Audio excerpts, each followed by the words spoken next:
Dear viewers, hello and a very warm welcome. You're watching Aaj Tak India Today and I'm Anjana Om Kashyap and we're at Kremlin today and you're about to witness history, a very historic moment. It is said that when two old friends meet, they have their private jokes. They have a lot of banter, they have a lot of fun and they have a bonhomie or camaraderie. But the others in the room might feel a little uncomfortable. And why do I say this? I say this because as the president of the Russian Federation, Vladimir Putin, meets Prime Minister Narendra Modi in New Delhi, the world will be watching very, very closely. Vladimir Putin is undoubtedly one of the most influential politicians of the world whose decisions don't just affect Russia, but numerous nations across the world. He is a very compelling and enigmatic figure on the world stage. It just doesn't get more exciting than this. Well, that's right, Anjana. Hello and welcome. I'm Geeta Mohan. We have with us a man who is known to be one of the world's longest serving leaders. He's seen it all through wars and economic recessions, from disintegration of countries to a changed world order, from Boris Yeltsin to Donald Trump, from Atal Bihari Vajpayee to Manmohan Singh to Narendra Modi. He's seen the world change right in front of him, and he's taken Russia through very turbulent times and yet has cemented his position as a force to reckon with. Thank you so much, President, for doing this with us. You're in conversation with India Today and Aaj Tak. That's the President of the Russian Federation for you. Thank you so much, sir, for joining us on our network. How are you doing? Надеюсь, что и вам. मैं उम्मीद करता हूं कि आपको रूस, Moscow और Kremlin, जहां हम काम करते हैं, आकर अच्छा लगा होगा। आप देख सकते हैं कि यहाँ पर सब कुछ ठीक ठाक चल रहा है। कुल मिलाकर हमारी आर्थिक स्थिति बेहतर है और मैं इस बात से सबसे ज़्यादा खुश हूँ कि मेरी मुलाकात मेरे दोस्त प्रधानमंत्री मोदी से होने वाली है। भारत में इस मुलाकात को लेकर हम बहुत पहले ही सहमति जता चुके थे। हमारे बीच चर्चा करने को बहुत कुछ है क्योंकि भारत के साथ हमारे साझा सहयोग का विस्तार बहुत बड़ा है और मैं यहाँ हमारे संबंधों के इतिहास के बारे में तो बात ही नहीं कर रहा हूँ क्योंकि हमारे बीच रिश्तों का इतिहास सचमुच अनोखा है और जिस रास्ते पर भारत आज़ादी के बाद चला है 77 साल गुजर चुके हैं, जो कि इतिहास के हिसाब से एक छोटा अंतराल है, पर भारत ने इतने ही समय में बहुत प्रगति की। मैं इसके बारे में और बात करूंगा, मगर जब वर्तमान में हम खुद को देखते हैं तो इतना बदलाव नजर नहीं आता, पर जब हम पीछे मुड़कर देखते हैं तो हमें ये किसी बड़े चमत्कार से कम नहीं लगता। ये शायद कम लोगों को पता हो कि भारत में अब लोगों की जीवन प्रत्याशा पिछले 77 सालों में दोगुनी से ज्यादा हो चुकी है। हम इस बारे में बात करेंगे, पर यह कहना सही होगा कि भारत के साथ हमारे संबंध अब नए आयाम छू रहे हैं। We will talk about longevity in some time from now. मुझे बहुत खुशी है कि मुझे प्रधानमंत्री मोदी के साथ मुलाकात का मौका मिल रहा है और ये केवल व्यापार के लिए ही नहीं है। हमारी ये मुलाकात व्यक्तिगत स्तर पर भी बेहद अहम है। राष्ट्रपति पुतिन, मैं पहला सवाल इसी के साथ शुरुआत करना चाहती हूँ क्योंकि देखिए आप भारत में प्रधानमंत्री नरेंद्र मोदी से मुलाकात करने वाले हैं। 7 दशकों की ये दोस्ती है। दोस्ती हिंदी का शब्द है और वहीं रूसी भाषा में इसको द्रुज़बा कहते हैं। तो ये जो दोस्ती द्रुज़बा वाला पूरा मामला है, इसको आप आज के दौर में कितनी ताकत इस दोस्ती में देखते हैं भारत और रूस के बीच में? प्रधानमंत्री नरेंद्र मोदी से और उनके बारे में आप क्या कहना चाहेंगे? प्रधानमंत्री मोदी के बारे में दरअसल दुनिया बहुत तेजी से बदल रही है और वक्त के साथ इसके बदलने की रफ्तार तेज होती जा रही है। ये बात सब जानते हैं। नए समीकरण और नए पावर सेंटर बन रहे हैं। इन समीकरणों पर प्रभाव डालने वाली शक्तियां भी समय के साथ बदल रही हैं। происходит. И в этих ऐसे हालात में दुनिया के महान देशों के बीच स्थिरता बेहद जरूरी है। ये बहुत जरूरी है और विश्व के लिए ये स्थिरता विकास की आधारशिला की तरह है, चाहे ये दो देशों के बीच का मामला हो या फिर पूरे विश्व से जुड़ा। в этом смысле наша работа वместе с премьер-министром Моди इस सिलसिले में प्रधानमंत्री मोदी के साथ हमारे संबंध बहुत अहम भूमिका निभाते हैं। ये न केवल हमारे द्विपक्षीय संबंधों के लिए अहम है, बल्कि हमारे पारस्परिक लक्ष्यों की प्राप्ति के लिए भी बेहद महत्वपूर्ण है। взаимодействие чрезвычайно важно, потому что это гарантирует нам कुल मिलाकर हमारा आपसी सहयोग हमारे लक्ष्यों की प्राप्ति की गारंटी है। страной и перед собой прежде всего, а потом перед правительством, перед страной огромные сложности. प्रधानमंत्री मोदी सरकार और देश के सामने कई लक्ष्य रख चुके हैं। मेक इन इंडिया प्रोजेक्ट इस दिशा में एक बेहतरीन उदाहरण है। हम जब भी मिलते हैं वो हमेशा मुझसे कुछ न कुछ नया करने को लेकर बात करते हैं। उनकी सोच काम को लेकर बेहद व्यवहारिक है। Готов буду их перечислить. Поэтому у нас очень много практических направлений взаимодействия. लेकिन इससे पहले कि आगे बढ़े, गीता, एक तस्वीर हम दिखाना चाहते हैं राष्ट्रपति जी आपको। और राष्ट्रपति पुतिन, इस तस्वीर में आप प्रधानमंत्री नरेंद्र मोदी के साथ कार में जा रहे हैं। अब ये फोटो खूब वायरल होता है, लोग वीडियो पे इसके खूब डिस्कशन करते हैं कि क्या हुआ, कैसे हुआ। अब आप चूंकि यहाँ बैठे हैं, आप ही बताइए, क्या ये पहले से आप लोगों ने तय किया हुआ था और क्या बात हुई गाड़ी में? Вы знаете, обсуждали हम दोनों के बीच सामयिक विषयों पर ही बातचीत हुई और इसे लेकर पहले से कोई तैयारी नहीं थी। हम दोनों बाहर निकले, सामने मुझे मेरी कार दिखाई दी तो मैंने उन्हें साथ चलने को कह दिया, वैसे ही जैसे दोस्तों के बीच होता है। इसमें इससे ज्यादा और कुछ भी नहीं था। रास्ते में हम दोनों ने बस आम दोस्तों की तरह बात की। हमारे पास हमेशा बातचीत करने को कुछ न कुछ जरूर होता है। हम लोग बातचीत में इतना व्यस्त हो गए कि बाद में ख्याल आया कि लोग हमारा इंतजार कर रहे होंगे। इसमें ऐसा कुछ खास नहीं था। आपके विजिट पर वापस आते हैं राष्ट्रपति पुतिन जी। ये बहुत ही इम्पोर्टेंट विजिट है, बहुत सारे अग्रीमेंट साइन होंगे, बहुत बातचीत होगी ट्रेड को लेकर, डिफेंस को लेकर, एनर्जी को लेकर। ऐसी क्या इम्पोर्टेंट चीज़ें हैं जिस पर आपका फोकस रहेगा और ऐसे क्या चीज़ें हैं जिसको आप चाहते हैं कि इस इम्पोर्टेंट विजिट में वो आउटकम डॉक्यूमेंट में नजर आए? पूरी दुनिया देख रही है। मुझे नहीं लगता कि इसमें कुछ खास है। भारत एक बहुत विशाल देश है। ये 150 करोड़ लोगों का देश है। ये एक विकासशील देश है जहां विकास की दर 7.7% है। ये प्रधानमंत्री मोदी की एक बड़ी उपलब्धि है। ये भारत के नागरिकों के लिए गौरव की बात है। ये सही है कि इसके बावजूद आलोचना करने वाले कह सकते हैं कि इससे बेहतर किया जा सकता था, पर परिणाम सबके सामने।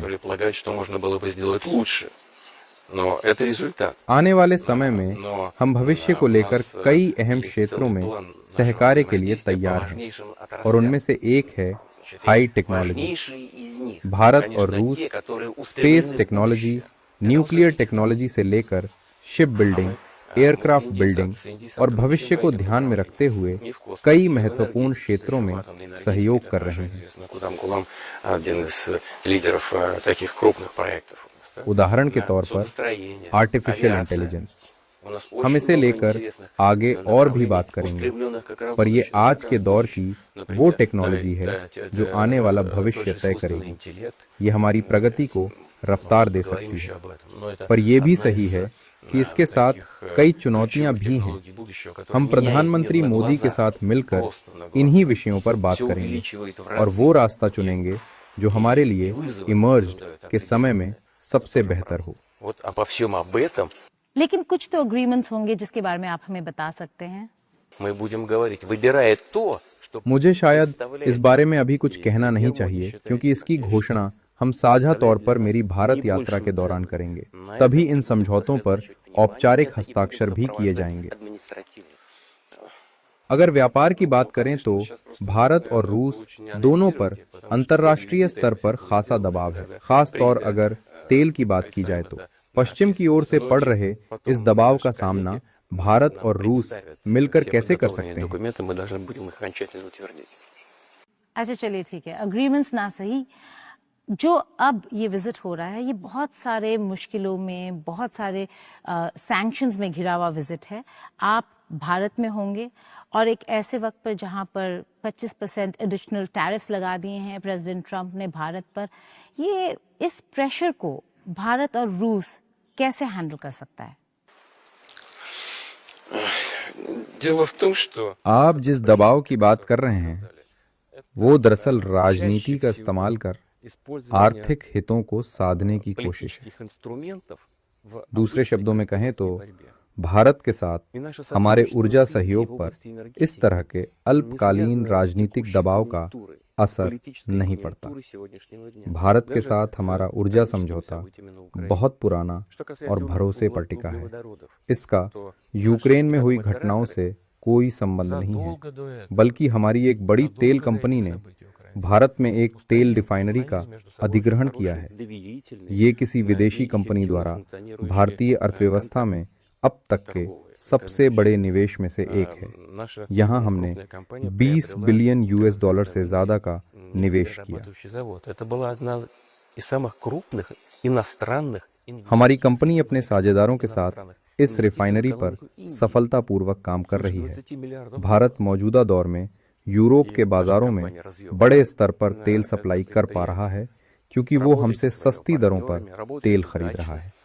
Из года в год Индия стала одним из крупных поставщиков. लेकिन इसके पीछे हमारे दशकों पुराने संबंध हैं।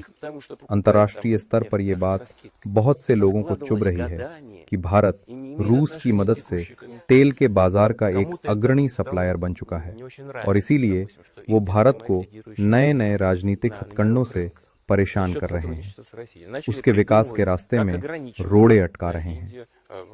По этим направлениям. Искусственно, по политическим соображениям начали закрывать эти возможности. राष्ट्रपति पुतिन, रक्षा के क्षेत्र में आज भी भारत सबसे बड़ा खरीदार है रूस में, 38% के आसपास की हिस्सेदारी है। मेरा प्रश्न आपसे यह है कि एक तरफ सैंक्शंस लगाए गए हैं, प्रतिबंध लगाए गए हैं पश्चिमी देशों की तरफ से, दूसरी तरफ तेल खरीदने की वजह से भारत पर टैरिफ्स लगा दिए गए हैं इतने। ऐसे में क्या आपको लगता है कि इस दबाव का असर डिफेंस के क्षेत्र में, रक्षा के क्षेत्र में खरीद पर पड़ेगा? क्या आप पीछे हटेंगे या और जोर के साथ, जिसको कहते हैं पुश हार्डर, आप और जोर के साथ रक्षा क्षेत्र में आगे बढ़ेंगे?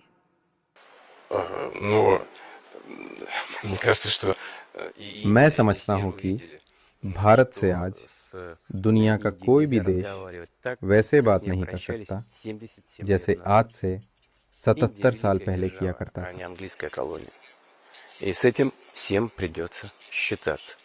भारत आज एक शक्तिशाली देश है और वो पहले की तरह ब्रिटिश शासन के अधीन नहीं है, और ये बात सभी को समझनी होगी। खासतौर से प्रधानमंत्री मोदी की अगुवाई में भारत अब विदेशी दबाव में नहीं आने वाला। भारत के लोग गर्व कर सकते हैं कि उनका प्रधानमंत्री किसी के दबाव में काम नहीं करता, साथ ही वो किसी के साथ टकराव का रास्ता भी नहीं अपनाते। दरअसल हम किसी के साथ भी टकराव नहीं चाहते, केवल अपने वैध हितों की रक्षा चाहते हैं। हमारा 90% से ज्यादा लेन देन हमारी राष्ट्रीय मुद्रा में होता है।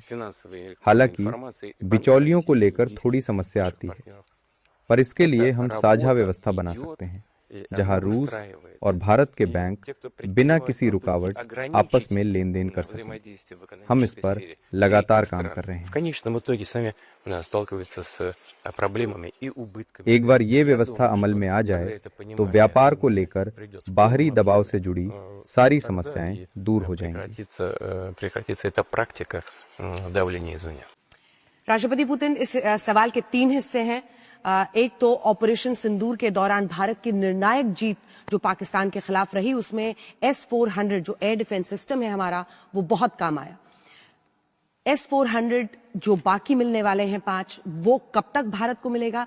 S-500 जिसकी अब उम्मीद की जा रही है S-500 को लेकर क्या चर्चा होने वाली है, क्या फैसला होने वाला है, और Su-57 जो लड़ाकू विमान है 5th जनरेशन का, को प्रोडक्शन, टेक्नोलॉजी ट्रांसफर, इसके क्षेत्र में क्या प्रस्ताव होगा आपका भारत के सामने? आप तो इस फील्ड की एक्सपर्ट लगती हैं। सच कहूं तो एक पल के लिए लगा जैसे मैं किसी उच्च स्तरीय रक्षा सौदे की बैठक में बैठा हूं। लेकिन यहाँ मैं एक बेहद महत्वपूर्ण बात कहना चाहूंगा। भारत हमारे सबसे भरोसेमंद साझेदारों में से एक है। हम सिर्फ भारत को हथियार बेच नहीं रहे और भारत सिर्फ इन्हें खरीद नहीं रहा। हमारे बीच का रिश्ता इससे कहीं ऊपर है, कहीं गहरा है। हम पानी के जहाज, मिसाइलें और हवाई जहाज तक बना रहे हैं। आपने Su-57 का जिक्र किया, लेकिन भारत कई तरह के रूसी बख्तरबंद युद्धक वाहनों का उपयोग कर रहा है। T-90 टैंक, जिन्हें भारत खुद बना रहा है, बेहद उत्कृष्ट टैंक हैं। और ब्रह्मोस मिसाइल जो भारत और रूस ने मिलकर मेक इन इंडिया के तहत विकसित की, उस पर भी हमें गर्व है। इसी तरह क्लाशनिकोव राइफलें भी भारत में ही बन रही हैं। यहाँ हम उन्नत तकनीक की बात कर रहे हैं और आधुनिक युद्धों में इन हथियारों के इस्तेमाल ने इनकी महत्वता कई गुना बढ़ा दी है। और अब भारतीय रक्षा विशेषज्ञ भी रूसी सहयोग के साथ इन बातों को गहराई से समझते हैं। किस हथियार को किस परिस्थिति में कैसे सबसे बेहतर तरीके से इस्तेमाल किया जाए। यही वो भरोसा है, यही वो साझेदारी है जिसने भारत और रूस दोनों को मजबूत बनाया है। क्लाशनिकोव एक बेहद महत्वपूर्ण हथियार है, लेकिन हम इसकी जितनी चर्चा करते हैं उतनी ही ये कहना भी सही है कि ये वाकई शानदार टेक्नोलॉजी है। कुछ हथियार ऐसे होते हैं जिनका युद्ध में वास्तविक इस्तेमाल होने के बाद उनकी वैल्यू, उनकी विश्वसनीयता कई गुना बढ़ जाती है। अब भारतीय सैन्य विशेषज्ञ, जिनके हमारी सेना से बेहद मजबूत और पुराने संबंध हैं, वो बहुत अच्छी तरह समझते हैं कि कौन सा हथियार किस परिस्थिति में सबसे श्रेष्ठ प्रदर्शन करता है, कब उसे तैनात करना चाहिए, कहाँ उसका उपयोग सबसे प्रभावी होगा। ये रणनीतिक समझ अत्यंत महत्वपूर्ण है और ये समझ सिर्फ एक तरफ से आने वाली नहीं है। भारत और रूस दोनों पक्ष इसे एक दूसरे के साथ साझा करते हैं। प्रेसिडेंट पुतिन, एक ऑयल के सवाल पे वापस जाना चाहूंगी, क्योंकि आपने स्ट्रेटेजिक ऑटोनॉमी की बात की अभी जब आप अंजना को जवाब दे रहे थे। तो ये स्ट्रेटेजिक ऑटोनॉमी बहुत ज़रूरी है। भारत दिखा रहा है, रूस ये बता रहा है कि हम अपने इंटरेस्ट को आगे रखेंगे। ऐसे में क्या भारत रूस के तेल का इंटेक कम कर रहा है?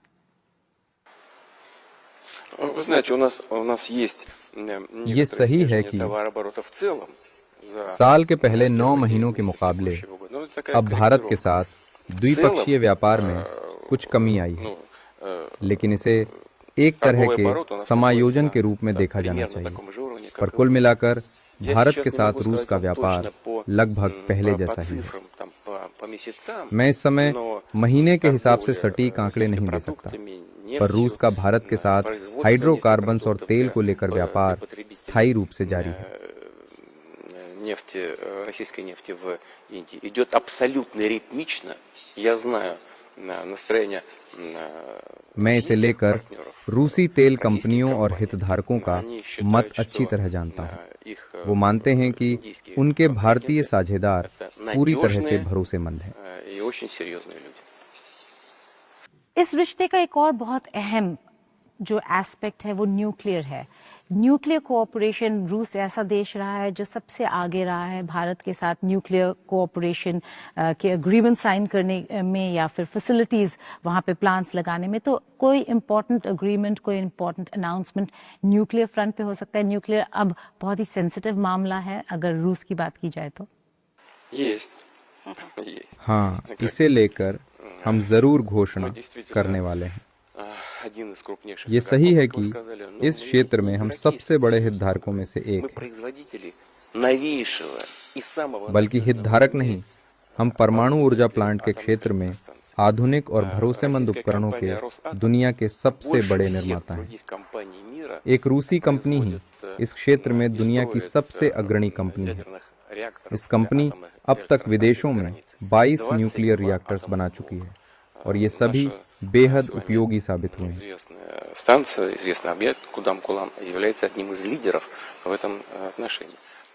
कोई शक नहीं कि रूस दुनिया भर में छोटे न्यूक्लियर प्लांट्स बनाने में महारत रखता है।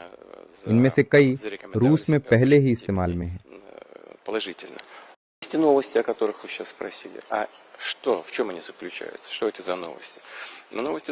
अब बात आती है खबरों की जिनके बारे में आपने पूछा था।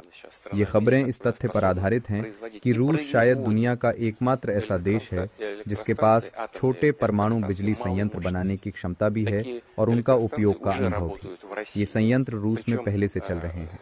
इन्हें जमीन पर लगाया जा सकता है और समुद्र में तैरते हुए प्लांट के रूप में भी इस्तेमाल किया जा सकता है। ये एक बेहतरीन विकल्प है उन स्थानों के लिए जहां बड़ी बिजली परियोजनाएं बनाना मुश्किल होता है। बरसों लगने वाली ट्रांसमिशन लाइनों की जरूरत नहीं, कोई विशाल इंफ्रास्ट्रक्चर की बाधा नहीं। इन छोटे संयंत्रों को दूर दराज दुर्गम इलाकों में आसानी से स्थापित किया जा सकता है।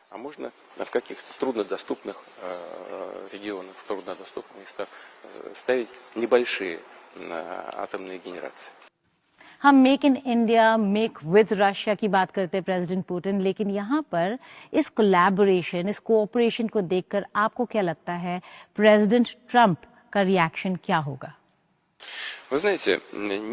देखिए, ना मैं न प्रधानमंत्री मोदी किसी के दबाव में आते हैं। हालांकि मैं ये भी साफ कर दूं कि हम अपना साझा काम कभी भी किसी के विरुद्ध नहीं करते।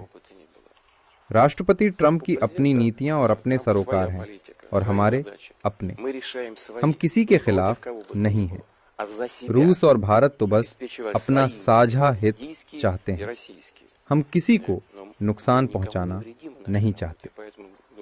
मुझे लगता है हमारी इस नीति की देशों को सराहना करनी चाहिए। पर राष्ट्रपति पुतिन, दिलचस्प बात तो ये है ना कि अगर आप प्रेसिडेंट डोनाल्ड ट्रंप को देखें, उन्होंने यहां तक कह दिया था कि भारत तो कच्चा तेल खरीद रहा है रूस से और वही फंड कर रहा है इस पूरे युद्ध को। आप डोनाल्ड ट्रंप, राष्ट्रपति डोनाल्ड ट्रंप को, उनके व्यक्तित्व को कैसे समझाएंगे? मैं कभी अपने सहयोगियों का चरित्र चित्रण नहीं करता, उनका भी नहीं जिन्होंने मेरे साथ काम किया, और खास तौर पर राष्ट्राध्यक्षों का तो बिल्कुल नहीं। मेरे विचार में ये आकलन उस देश के नागरिकों को करना चाहिए जिन्होंने उन्हें वोट देकर सत्ता सौंपी। जहां तक भारत की ओर से रूस से ऊर्जा संसाधनों की खरीद की बात है, तो मैं साफ कर दूं कि अमेरिका अब भी अपने न्यूक्लियर पावर प्लांट्स के लिए हमसे परमाणु ऊर्जा की खरीद करता है। इनमें अमेरिका में चल रहे न्यूक्लियर पावर प्लांट्स के लिए यूरेनियम भी शामिल है। तो अगर अमेरिका खुद अपनी ऊर्जा जरूरतें रूस के जरिए पूरी करता है, तो फिर भारत की खरीद को लेकर उन्हें आपत्ति क्यों है? इस विषय पर गहन अध्ययन की जरूरत है और हम इसे लेकर राष्ट्रपति ट्रंप से चर्चा के लिए भी तैयार हैं। अगर देखा जाए तो ये पहले ऐसे बड़े रेयर प्रेसिडेंट होंगे जिन्होंने इस तरीके से रूस को एंगेज किया, लेकिन भारत के साथ ब्लो हॉट ब्लो कोल्ड रिश्ता रहा है। 25% टैरिफ डाल दिए हम पर। इस प्रेशर को आपको क्या लगता है किस तरफ और कहाँ जा रहा है ये, और कैसे भारत और रूस को इस प्रेशर को हैंडल करना चाहिए? Вы знаете, он проводит свою политику. ये उनकी अपनी नीति है। मुझे लगता है उनके सलाहकार ऐसा समझते हैं कि इस तरह से टैरिफ लगाने से अमेरिकी अर्थव्यवस्था को फायदा होगा। हालांकि हमारे आर्थिक मामलों के विशेषज्ञ मानते हैं कि इस तरह की नीति खतरनाक है।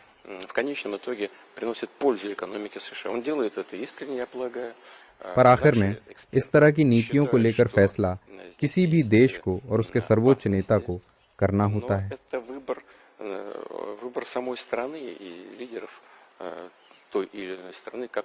हालांकि हमने ऐसा कभी नहीं किया, ना ही हम ऐसा करना चाहते हैं।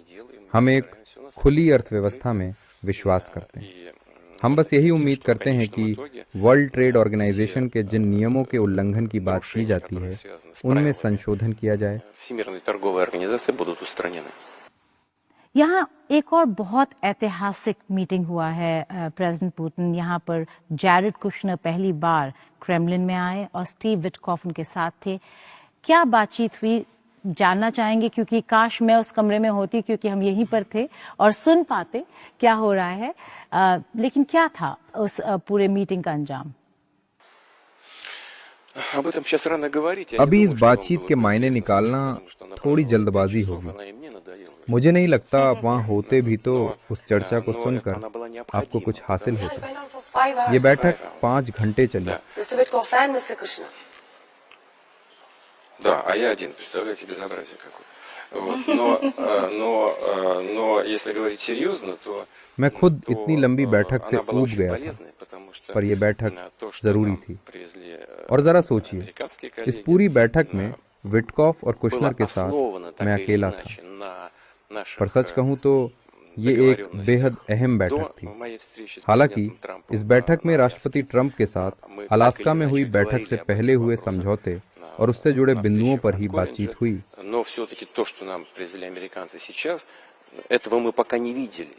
पर इस बार हमने एक एक बिंदु पर सिलसिलेवार बातचीत की, जो कुल मिलाकर काफी सार्थक रहा।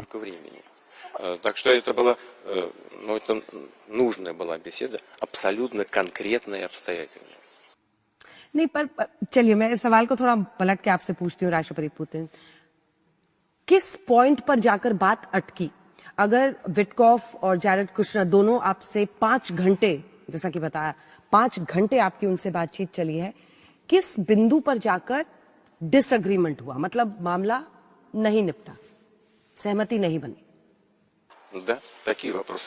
हाँ, ऐसे कई मुद्दे रहे जिन्हें लेकर विरोधाभास था। ये एक बेहद पेचीदा विषय है जिसकी जिम्मेदारी राष्ट्रपति ट्रंप ने खुद पर ली है।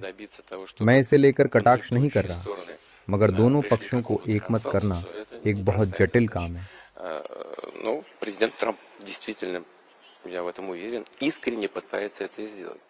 हालांकि मैं मानता हूं कि राष्ट्रपति ट्रंप सचमुच इसका हल चाहते हैं, और तभी हमने एक एक बिंदु पर सिलसिलेवार बात की, ऐसे हर मुद्दे पर जिसे लेकर हम सहमत या असहमत थे।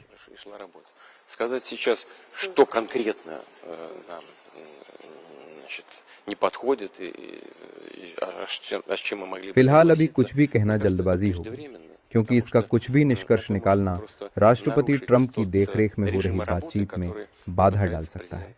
उनके कूटनीतिक प्रयास जारी हैं। उन्होंने पहले यूक्रेन के प्रतिनिधियों से बात की, इसके बाद वो यूरोप गए, फिर वो हमारे पास आए, और इसके बाद वो यूरोपीय हितधारकों और यूक्रेन के प्रतिनिधियों से दोबारा बात करेंगे।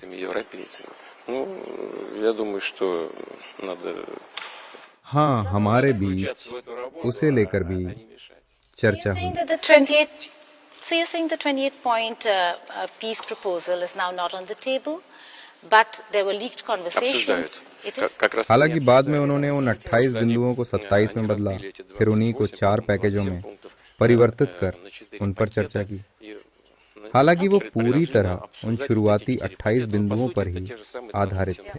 पर राष्ट्रपति पुतिन, इससे पहले आपने मुलाकात की थी राष्ट्रपति डोनाल्ड ट्रंप से अलास्का में, जहां पर शांति समझौते को लेकर दावे हो रहे थे, और आपकी बातचीत क्या हुआ था अलास्का में, और कहां पर जाकर सहमति बनी, कहां नहीं बन पाई? हाँ, बिल्कुल ऐसा ही था। हमें एक एहसास था, बल्कि सिर्फ एहसास से भी ज्यादा मुझे कोई शक नहीं था कि राष्ट्रपति ट्रंप की एक सच्ची इच्छा है। खैर, आइए इस बारे में बात न करें कि इसका कारण क्या है या किसने इस सच्ची इच्छा को प्रेरित किया, लेकिन यह निश्चित है कि वो मौजूद है।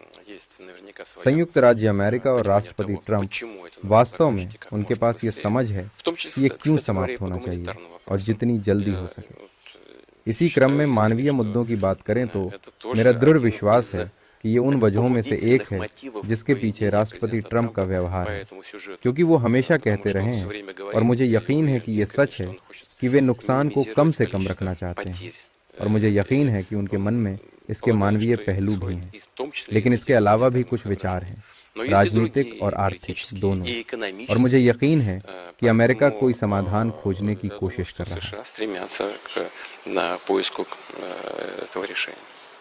आपने इंटेंशंस की बात की, बहुत इंपॉर्टेंट बात है कि आप देख रहे हैं प्रेसिडेंट ट्रंप बहुत कुछ कर रहे हैं पीस को लेकर, लेकिन उन्होंने कई सारे क्लेम किए हैं। उन्होंने कहा है 8 वॉर्स रुकवा दिए। उन्होंने ये भी कहा कि भारत पाकिस्तान के बीच जो सीज फायर था वो उन्होंने रुकवाया। भारत उसको बिल्कुल नकार रहा है, बिल्कुल उसको रिजेक्ट कर दिया उस पूरे स्टेटमेंट और क्लेम को। लेकिन आपको क्या लगता है, क्या ट्रंप ट्रूली एक पीस मेकर हैं, एक ऐसे इंसान जो शांति के लिए काम कर रहे हैं और शांति ला सकते हैं?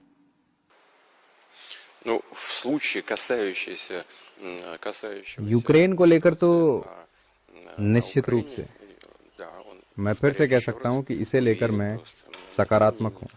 मुझे कोई शक नहीं है कि वो ईमानदारी से एक शांतिपूर्ण समाधान खोजने का प्रयास कर रहे हैं। और मैं फिर से ये रेखांकित कर सकता हूं कि अमेरिका के पास इसके लिए अलग कारण हो सकते हैं, मानवीय कारण भी और राष्ट्रपति ट्रंप के व्यक्तिगत मानवीय विचार भी, क्योंकि वास्तव में वो शत्रुता और जनहानि का अंत चाहते हैं। लेकिन उनके राजनीतिक हित भी हो सकते हैं गतिरोध के अंत के लिए रूस और यूक्रेन के बीच, और आर्थिक कारण भी, उदाहरण के लिए ऊर्जा क्षेत्र में और अन्य क्षेत्रों में भी। कई ऐसे पहलू हैं जहां अमेरिका और रूस के बीच आर्थिक संबंधों की बहाली दोनों देशों, रूस और अमेरिका के लिए फायदे का सौदा हो सकता है। उन्होंने मुझे कुछ चिट्ठियां दिखाईं जिन्हें कुछ प्रमुख अमेरिकी कंपनियों ने हमारे लिए लिखा था।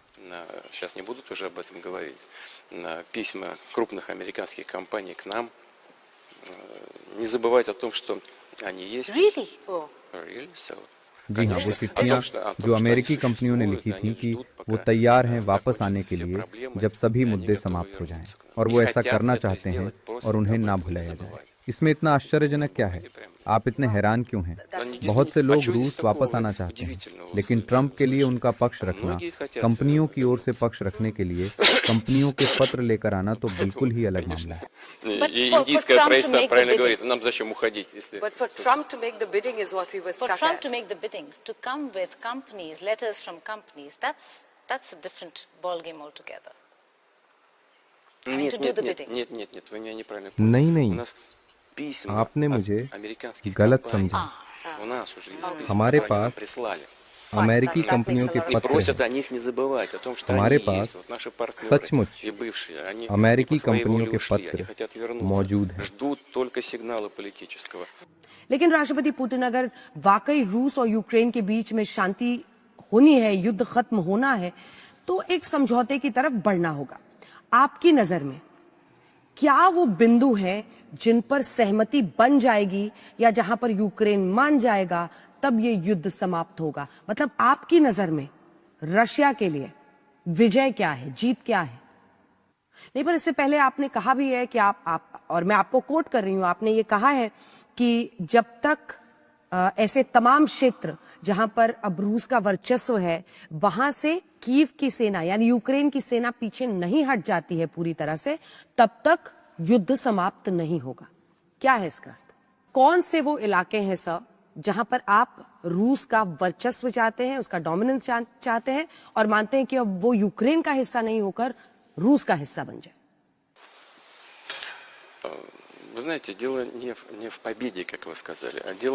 आप जानते हैं, जैसा कि आपने कहा, बात जीत की नहीं है, बात इस बात की है कि रूस अपनी रक्षा कर रहा है और करता हैगा।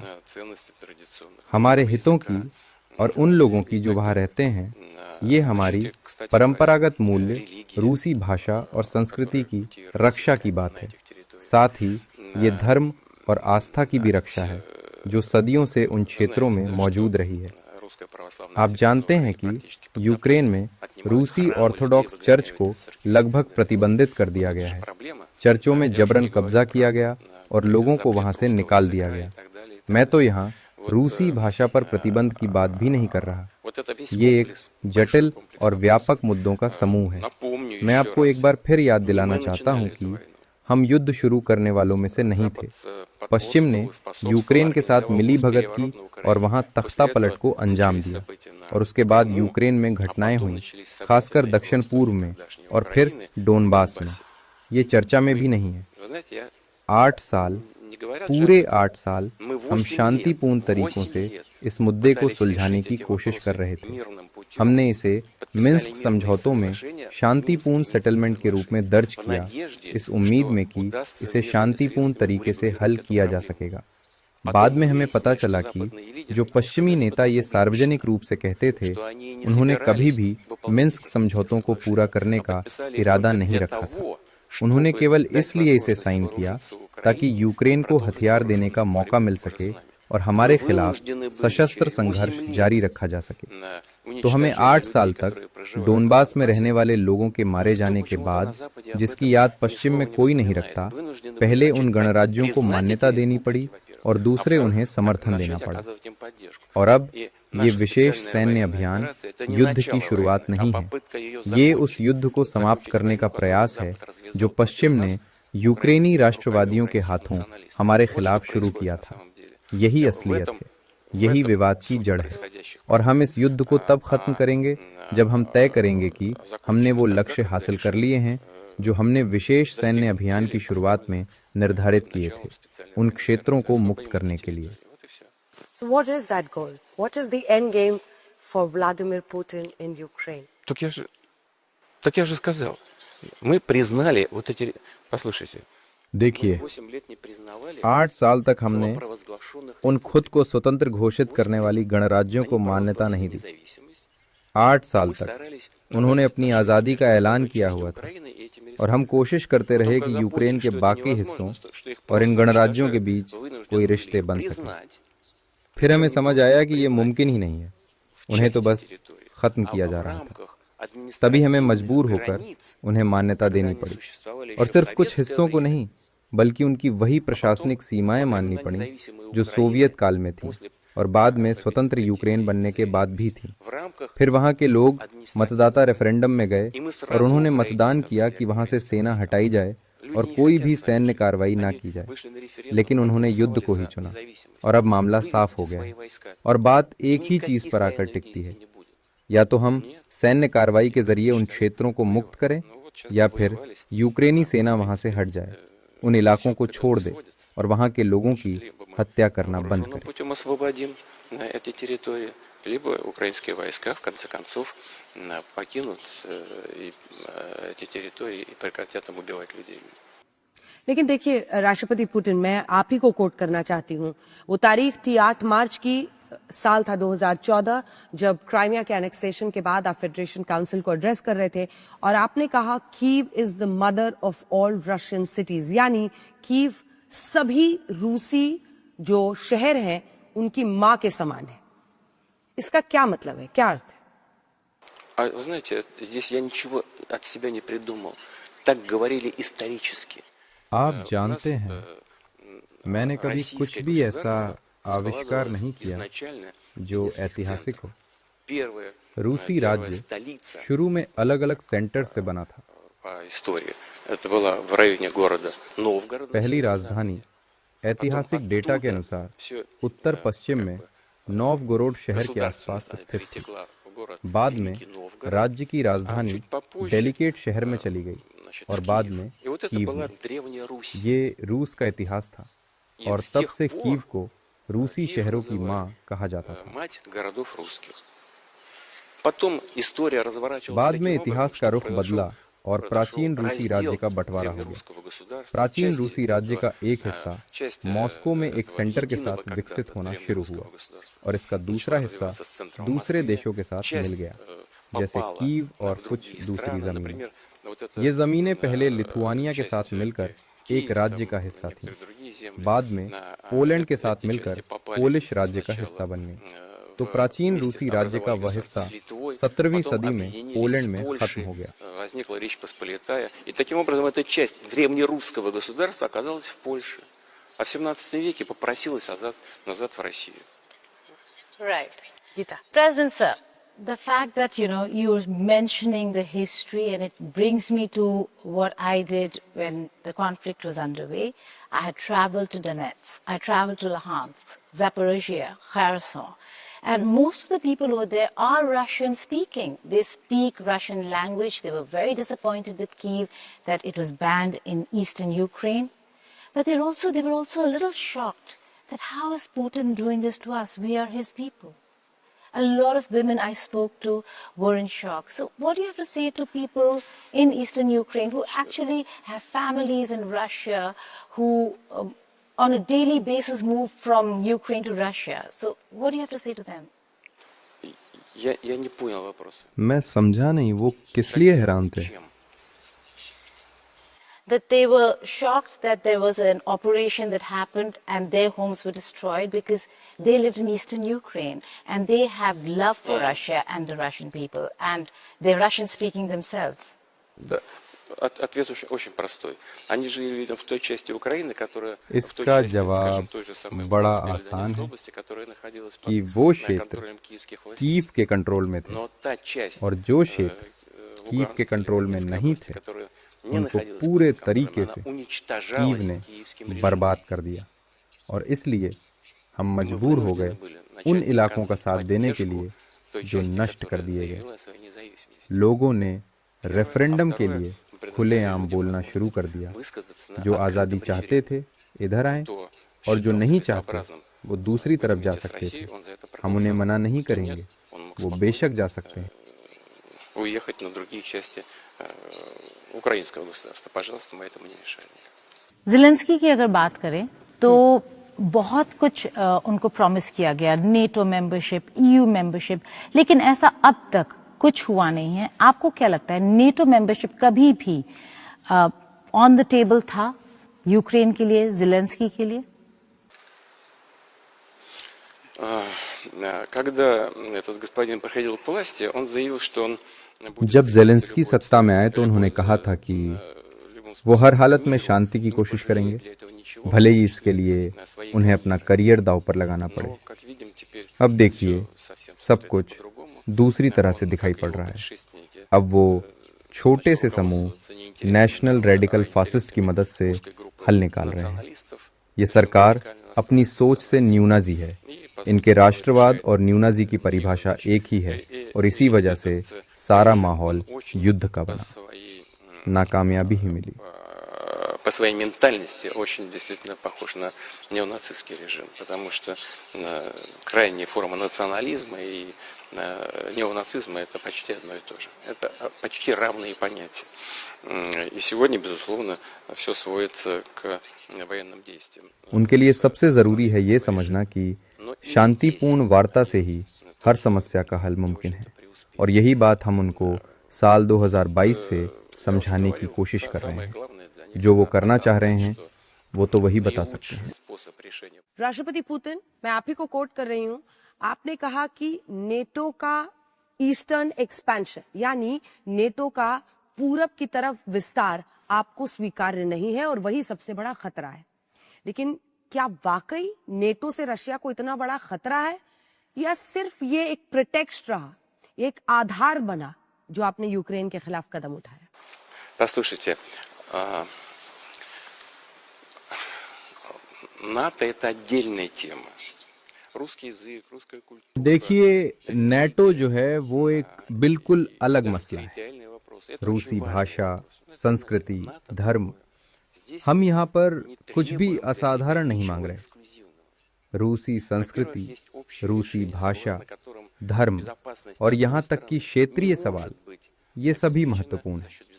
लेकिन ये सब एक अलग श्रेणी की बातें हैं, जबकि नेटो पूरी तरह से दूसरी ही चीज है. हम कोई अनोखी, कोई अभूतपूर्व मांग नहीं कर रहे. एक मूल सिद्धांत है, किसी भी देश की सुरक्षा दूसरे देश की सुरक्षा का उल्लंघन करके नहीं हो सकती. ये सिर्फ किताबों में लिखी लाइन नहीं है. अगर सुनने में कठिन लगे तो मैं इसे बहुत सरल भाषा में कहूंगा. यूक्रेन समेत हर देश को अधिकार है कि अपनी सुरक्षा कैसे करनी है वो स्वयं तय करे. हम इस अधिकार को यूक्रेन से छीन नहीं रहे.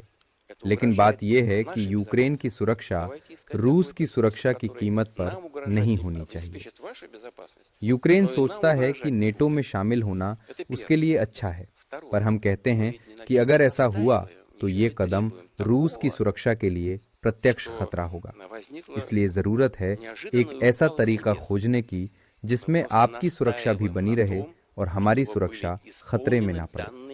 हम कोई नई मांग नहीं कर रहे, हम बस इतना कह रहे हैं कि जो वादे हमें किए गए थे उन्हें बस पूरा किया जाए।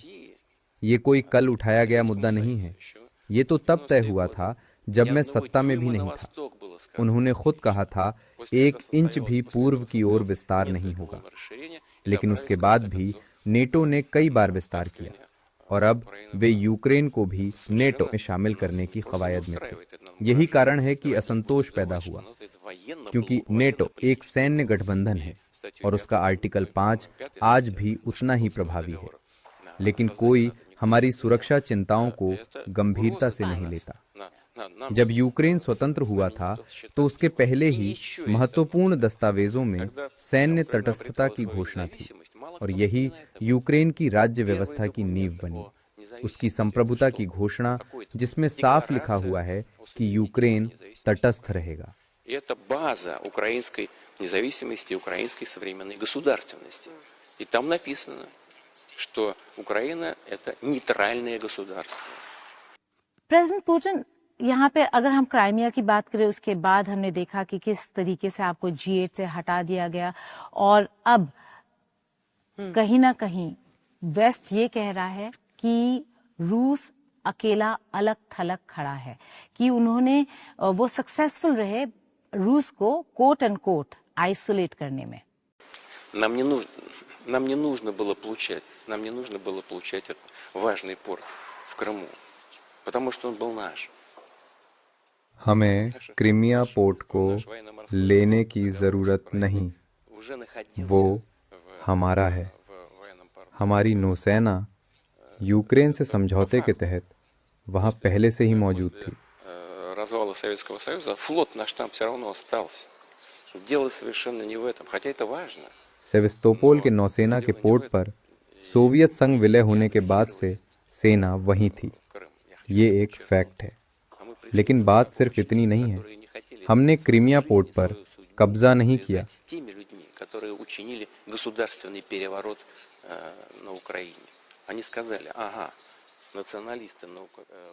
हम उन लोगों की मदद के लिए आगे बढ़े जो कि अपने भविष्य को इनके हाथों में छोड़ चुके थे। Независимой Украины после развала Советского Союза. Да, так исторически сложилось. Ну хорошо, ладно, теперь будем так жить. Но мы исходим из того, что мы живем в демократическом उनका मानना था जब सोवियत संघ का विलय हुआ तो उनकी मर्जी नहीं पूछी गई, पर अब लोकतांत्रिक प्रक्रिया अपनाने के बाद उन्हें ये मंजूर नहीं था। Мы не хотим так жить. И возникла угроза не просто давление, а расправы над Крымчаткой. और किसी को लगता है कि रूस कुछ और करेगा तो ये गलत है। रूस हमेशा अपनी भलाई की रक्षा करेगा। Иначе, то глубоко заблуждаются. Мы всегда будем защищать свои интересы и своих людей. कई सारे रिपोर्ट्स आ रहे हैं प्रेसिडेंट पुतिन कि रूस G8 में वापस जुड़ना चाहता है, ऐसा हो रहा है?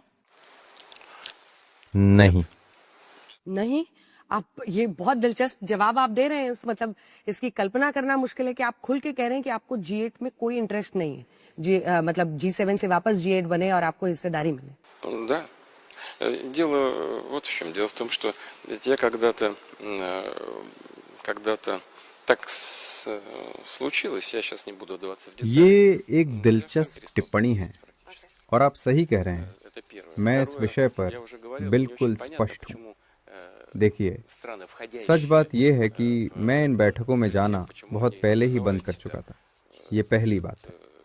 दूसरी बात, मैं सच में नहीं समझ पाता कि G7 देश खुद को G7 क्यों कहते हैं। G यानी ग्रेट, यानी बड़े। लेकिन जरा सोचिए, आज भारत क्रय शक्ति के आधार पर दुनिया की तीसरी सबसे बड़ी अर्थव्यवस्था है। तो फिर क्षमता के लिहाज से यूके या कुछ और देशों की स्थिति क्या है? मुझे ये थोड़ा विचित्र लगता है। लेकिन ठीक है, उनका अधिकार है खुद को जो कहना चाहे। हाँ, इन देशों की अर्थव्यवस्थाएं हाईटेक हैं, उनकी नींव मजबूत है, ये बिल्कुल सही है। लेकिन इसके बावजूद वैश्विक अर्थव्यवस्था में उनकी हिस्सेदारी लगातार घट रही है और ये रुझान आगे भी जारी रहेगा, क्योंकि ये उनकी सरकारों की गलत नीतियों का प्रत्यक्ष परिणाम है। जैसे जर्मनी को देखिए, 3 साल से मंदी में है। फ्रांस कठिन हालात में है, मंदी के बिल्कुल करीब, और यही स्थिति कई अन्य प्रमुख अर्थव्यवस्थाओं की भी है। लेकिन ये भी सच है कि G7 अभी भी एक महत्वपूर्ण मंच है। वो काम करते हैं, चर्चा करते हैं, फैसले लेते हैं। उन्हें शुभकामनाएं, उनका भला ही हो। लेकिन फिर भी एक समय आया जब मैंने इन बैठकों से पूरी तरह दूरी बना ली, और ये यूक्रेन की घटनाओं की वजह से नहीं था, बल्कि कुछ और कारण थे जिन पर मैं अभी विस्तार में नहीं जाना चाहता। खैर, हम अपने अमेरिकी साझेदारों को इस बारे में पहले ही बता चुके हैं।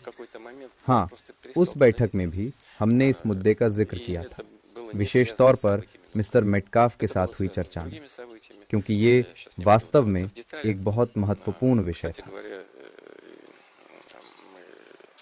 Проинформировали американских наших партнеров об этом. Sir, You informed them in this meeting, during this meeting. Ну, и на этой тоже. Wow. with Mr. Witkoff. Да, ну, हाँ, पहले भी दी और इस बार भी दी। Oh, that's a very important aspect to it. But you have visited China. вы так думаете? आपको ऐसा लगता है? Так важно, но मुझे ऐसा नहीं लगता कि ये अहम है। मतलब आप ये कह रहे हैं कि जो आपकी स्टीव विटकॉफ और जैरेड कुशनर से मुलाकात हुई जो कि 5 घंटे चली, उसमें आपके सामने ये प्रपोजल आया था कि G8 फिर से हो जाए और आप उसमें शामिल हो जाए, और आपने इससे इनकार कर दिया कि आपको इसमें रुचि नहीं है, इंटरेस्ट नहीं है? просто возникла эта тема сама по себе. Я объяснил господину Виткофу, почему я в свое время नहीं, ये विषय बस सामने आ गया। посещать эти देखिए, मैंने स्टीव विटकॉफ को समझाया कि मैंने पहले G8 की बैठकों में जाना क्यों बंद किया। सच कहूं तो कोई प्रस्ताव ही नहीं आया, बल्कि जब ये विषय आया तो मुझे वो समय याद आया जब मैंने वहां जाना बंद किया था। वो 2012 का समय था, रूस में राष्ट्रपति चुनाव के बाद। फिर मैं एक बार कुछ समय के लिए गया और फिर उसके बाद नहीं गया। हाँ, ये एक प्लेटफॉर्म है, ठीक है, इसे काम करने दीजिए, लेकिन आप जानते हैं दूसरे बड़े संगठन भी सामने आ रहे हैं, जैसे ब्रिक्स, SCO और G20 अभी भी सक्रिय हैं, और हम इन सभी प्लेटफॉर्म्स में हिस्सा ले रहे हैं। हमें इसके खिलाफ कोई आपत्ति नहीं। लेकिन अब दूसरे पहलू को देखें। रूस और यूरोपीय संघ के बीच वर्तमान संबंधों की स्थिति क्या है? ये सामान्य नहीं है। तो सोचिए, अगर मैं G8 जाऊं तो मैं G8 के सदस्यों से कैसे बात करूं? अगर वे मुझसे बात करना ही नहीं चाहते, वहां मैं क्या करूं?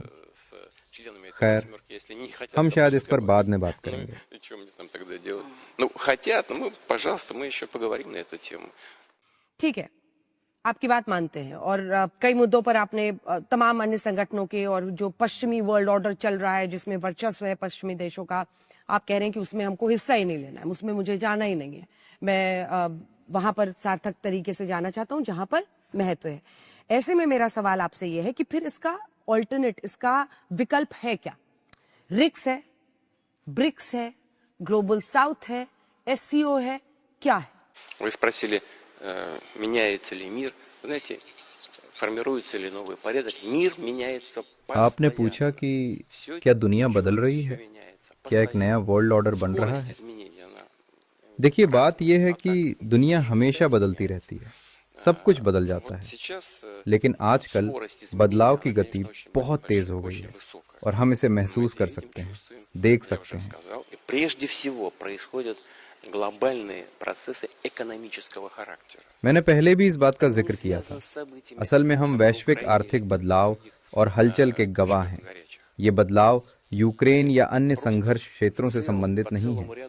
इसके बारे में हम एक और घंटा बात कर सकते हैं और मुझे इससे खुशी होगी, लेकिन शायद आपके दर्शक हमारी इस चर्चा से ऊब जाएं। Они будут утомлены нашими рассуждениями на этот счет. Факт остается фактом. लेकिन तथ्य यही है कि विकास के नए केंद्र बन रहे हैं, तेज विकास, मजबूत विकास। ये बदलाव खासकर ग्लोबल साउथ में हो रहा है। मैं दक्षिण एशिया की बात कर रहा हूँ, और सिर्फ भारत ही नहीं बल्कि इंडोनेशिया भी तेजी से उभर रहा है। Индия, не только Индия. Там Индонезия поднимается как быстро. Ну, почти 300 миллионов человек там тоже почти что. Конечно, не 1,5 миллиарда, как у вас. यहाँ लगभग 300 मिलियन लोग हैं।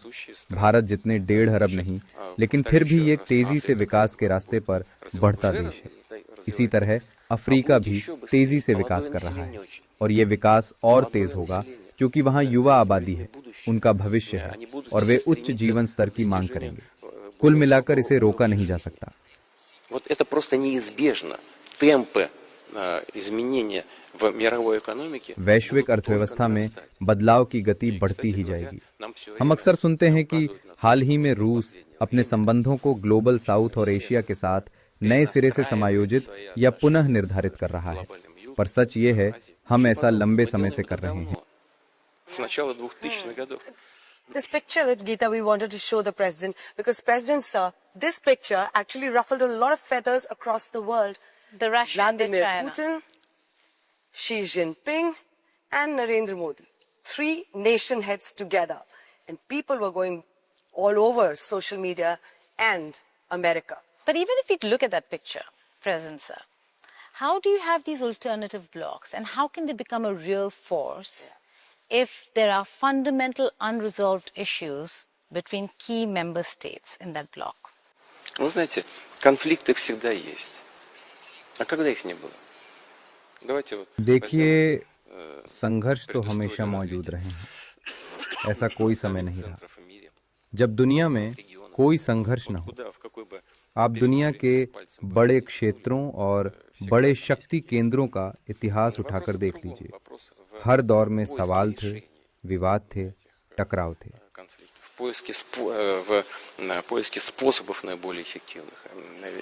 सबसे महत्वपूर्ण बात यह है कि आप इन संघर्षों का समाधान कैसे ढूंढते हैं। इन चुनौतियों से निपटने का सबसे असरदार तरीका क्या है, ये कैसे तय किया जाता है। Что нас объединяют действительно ценности, связанные с нашими традиционными. अब ब्रिक्स और शंघाई सहयोग संगठन जैसे बड़े समूहों को ही ले लीजिए।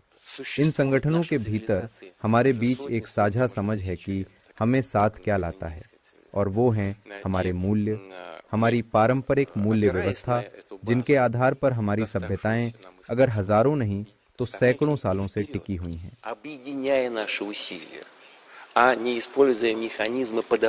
इन्हीं मूल्यों को पिछली पीढ़ियों से विरासत में पाकर हम आगे बढ़ने की कोशिश कर रहे हैं, अपने प्रयासों को एकजुट करके, ना कि इन मौकों को दबाकर।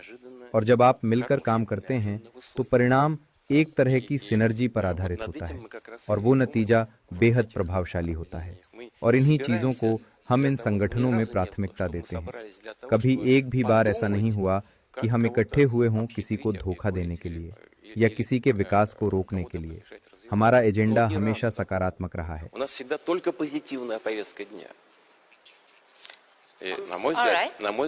प्रेसिडेंट पुतिन, बहुत इम्पोर्टेंट है अगर आप अल्टरनेटिव ब्लॉक्स बना रहे हैं तो वहाँ पे इकोनॉमिक स्टेबिलिटी दिखाना। इस इकोनॉमिक स्टेबिलिटी में क्या हम रूबल की बात कर सकते हैं, ब्रिक्स करेंसी की बात कर सकते हैं? क्या वो विकल्प है जिससे आप देखेंगे कि ये पूरा जो ग्लोबल साउथ है वेस्ट से दूर होता हुआ लेकिन फिर भी स्ट्रांग होता हुआ नजर आए? और इसी में मैं जोड़ना चाहूंगी गीता की डी डॉलराइजेशन, यानी डॉलर पर निर्भरता को कम करने के लिए क्या एक करेंसी पर सहमति बनती हुई दिख रही है आपको? Вы знаете, никуда не надо спешить. Спеши медленно. И тогда не будешь совершать каких-то грубых ошибок. हमें जल्दबाजी नहीं करनी चाहिए। कई बार बड़ी गलती हो जाती है। आप यूरोप को देखें, वहाँ अमेरिकी सिस्टम है। Тому, чтобы привязаться к одной сильной валюте. И у них возникли проблемы с регулированием ряда вопросов. कई देश ऐसे हैं जिनका आर्थिक तंत्र एकल मुद्रा व्यवस्था के लिए तैयार नहीं है। तो समस्या यही है हम इसे दुरुस्त कर रहे Возникают हैं। проблемы в социальной сфере, возникают проблемы с бюджетом. У нас нет сейчас такой цели, скажем, जैसा कि आप जानते हैं कि अपनी मुद्रा में हम आसानी से कारोबार नहीं कर सकते। क्यों? क्योंकि एकल मुद्रा व्यवस्था है। हमारा लक्ष्य एकल मुद्रा व्यवस्था विकसित करना नहीं है। हम जो करने जा रहे हैं उसे बहुत सावधानी और समझदारी से करना होगा। надо шире использовать возможности нового банка развития БРИКС. Так, вот мы, например, предлагаем создать हमें अपनी मुद्रा का इस्तेमाल करना चाहिए और ब्रिक्स न्यू डेवलपमेंट बैंक का इस्तेमाल व्यापक स्तर पर करना चाहिए। उदाहरण के तौर पर अपनी अर्थव्यवस्था और ग्लोबल साउथ के विकास के लिए हम एक निवेश प्लेटफॉर्म बनाएं जो कारोबार के लिए इलेक्ट्रॉनिक पेमेंट का इस्तेमाल करे और शुरुआती तौर पर उसकी क्षमता $100 बिलियन की हो। Полагаю, что это может быть очень интересно, потому что это вложения, которые могут помогать и развитию стран реципиентов. मैं ये मानकर चल रहा हूँ कि ये बहुत शानदार होने वाला है। इससे जो लाभार्थी देश होंगे उनका तो भला होगा ही, इसमें हमारा भी लाभ है। हम सस्ते दामों में उच्च गुणवत्ता के सामान बना सकते हैं। इससे ग्लोबल साउथ के देशों का विकास होगा, हमारा लाभ भी होगा। И нашему развитию. И инструментов таких расчетов может быть все больше и больше. Ну, современные средства कोलैबोरेशन और हाँ, आज के समय में इलेक्ट्रॉनिक पेमेंट सिस्टम का तेजी से विकास हो रहा है और ये किसी को खत्म करने के लिए नहीं हो रहा है। सबको तालमेल के साथ काम करना होगा। Совсем нет. Это просто совершенствование тех инструментов, которые и так в мире существуют. Вот и все. Они же есть. Before we move on to What is the other roadblock? What is the roadblock in the rupee-ruble payment here then?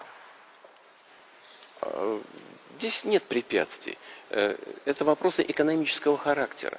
Мы прекрасно понимаем и отдаем себе отчет в том, что у нас есть определенный дисбаланс в торговле. Но, скажем, इसमें कोई बाधा नहीं है। правительство ये अर्थव्यवस्था का вводит मामला है ограничения. और मैं इस बात को समझता हूँ कि हमारे बीच असंतुलित Потому что он कारोबार है। нуждается и в нефти, и в нефтепродуктах. Правительство Индии нуждается в расширении, в увеличении приобретений. उदाहरण के तौर पर भारत ने हमारे बीच कोई रुकावट पैदा नहीं की क्योंकि उन्हें तेल और तेल से निर्मित सामान चाहिए। भारत सरकार को अपने किसानों के लिए रूस में बने उर्वरक चाहिए। Здесь дело в другом. Дело в том, что дело не в рупиях, а дело в том, что на эти рупии могут закупать.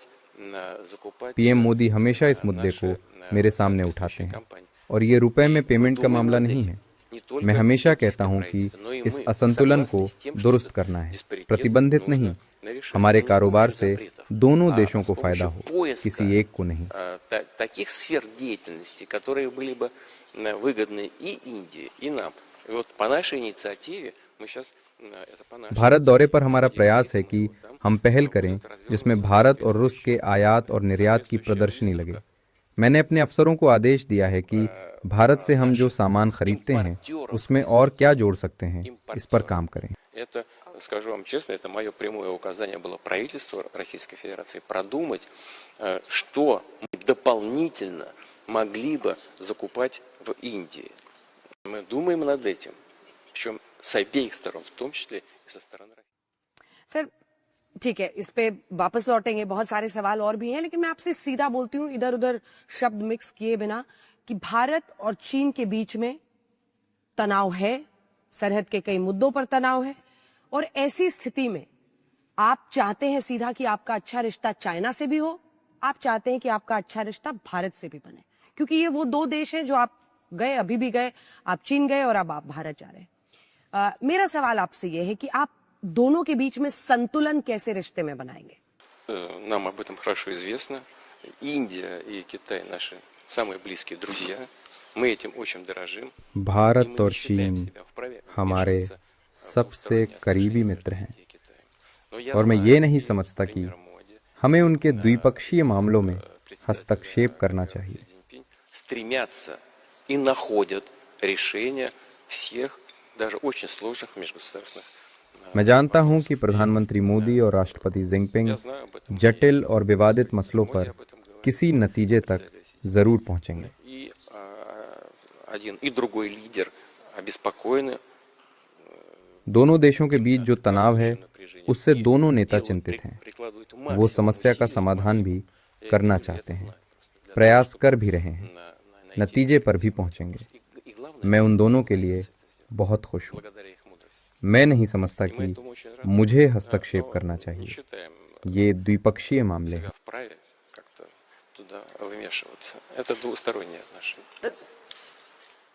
राष्ट्रपति पुतिन, अगला सवाल मेरा बहुत गंभीर सवाल है, और वो इसलिए है क्योंकि आतंकवाद का दंश रूस ने भी झेला है, रशिया ने, और भारत भी झेल रहा है। पहलगांव का आतंकी हमला हो या फिर उसके बाद दिल्ली का आतंकी हमला, ये जो विश्व में कुछ देश ऐसे होते हैं जो अपनी आंखों पर पट्टी बांध लेते हैं आतंकवाद के मुद्दे पर। वो सोचते हैं ये तो किसी दूसरे देश की घटना है, और जो उसके कल्प्रिट देश होते हैं या जो उसके लिए जिम्मेदार देश होते हैं उन पर उंगली रखने से वो इनकार करते हैं। इस पर मैं आपका जवाब चाहती हूँ। ये जो आइडियोलॉजी चला दी जाती है कि आपका आतंकी लेकिन मेरा तो वो स्वतंत्रता सेनानी है, इस डबल स्टैंडर्ड का क्या उपाय है, क्या इलाज है, क्या तरीका होना चाहिए इसका डील करने का? Ну, все очень просто. Значит, терроризм, за свободу надо бороться легальными средствами. Все, что связано с бандитскими средствами, с нанесением... ये बहुत आसान है। Не может быть... आज़ादी के लिए लड़ना हो तो कानूनी तरीकों से लड़ो। हमारा तो यही मानना है कि आतंकियों का समर्थन नहीं किया जा सकता। जैसा आपने कहा, रूस भी आतंकवाद पीड़ित रहा है।